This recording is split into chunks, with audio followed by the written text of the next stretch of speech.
I think this whole notion of sustainable business thinking in the REIT space is a wonderful innovation over the last decade. Thinking about the full environmental social footprint that our real estate portfolios have makes us think differently about business decisions. Joining me today is Kevin Hagen, interim CEO with the Clean Energy Buyers Association. Kevin, thanks so much for joining us today. Hey, thanks for having me. Now, can you start by telling us a little bit about the mission of the Association. We really do two things. It's a collection of organizations, so it's more than 400 members strong now, corporate members who represent some of the largest energy buyers in the country. We really do two things. One is help our members make transactions now to accelerate clean energy purchasing in the short term. And we look ahead to identify and hopefully remove barriers to future clean energy procurement, hopefully before anybody even knows they happened. Now, here at REITworks, you were on a panel that was focused on practical ways to decarbonize real estate portfolios. As someone who has a wide range of sustainability experience in different industries, including REITs, what are some of the unique challenges and opportunities that REITs have in this area? REITs are an interesting classification of business, and I think what's really neat about the Nareit organization is how diverse the organizations really are, from very, very extreme differences between, but some common threads, of course, in the real estate perspective. I think this whole notion of sustainable business thinking in the REIT space is a wonderful innovation over the last decade.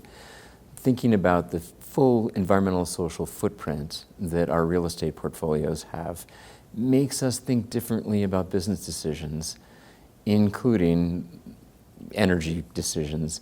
So becoming good customers of electricity providers, whether that's our utilities or third-party providers, really helps us be part of our community in a whole different way.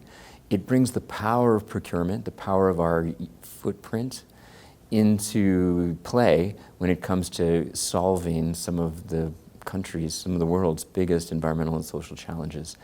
It's a great way for business to sort of move beyond, frankly, being part of the problem to being part of the solution in a way that's great for business, great for our communities, and great for the planet. Great. Now, what is the connection between transition risk for REITs and access to a market to clean energy supply?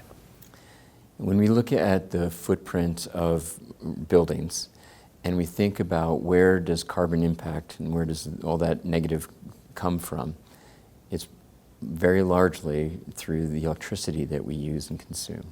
So obviously energy efficiency is going to be important, but at the same time, I hate to say it, but we're not going to LED our way out of this problem, right?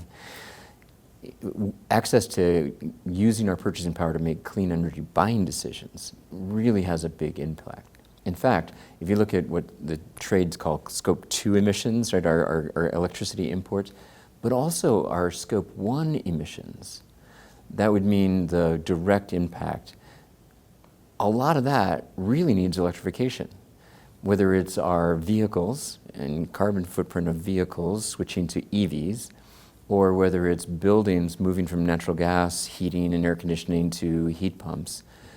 The electrification process is a big part of it. So taken together, from Scope 2 and Scope 1 emissions, access to clean energy really becomes a pacing issue to 75%, maybe more, of our of our carbon reduction path forward.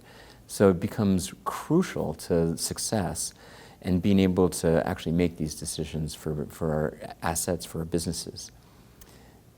And if our supply chain looks like us, that means that their carbon emissions are also dependent on clean energy, which means our Scope 3 emissions are also dependent on access to clean energy. It kind of all comes back to access to a cleaner grid. And I think one of the big challenges that we face today is the grid is not going to clean itself. We as business participants in the process have an unusual and impactful, in fact, disproportionate opportunity to change the way the grid thinks and being part of the solution to helping create a more economical, reliable, resilient, environmentally and socially responsible, carbon-free grid for everyone. And finally, how can REITs work with their tenants to procure clean energy to meet their own carbon reduction targets? One of the biggest challenges, I think, in the whole real estate space is the sometimes challenging alignment of interests between parties, from developers to owners to tenants to the communities. And I think that by working together, by getting all on the same page, we can really start to think differently about some of those challenges.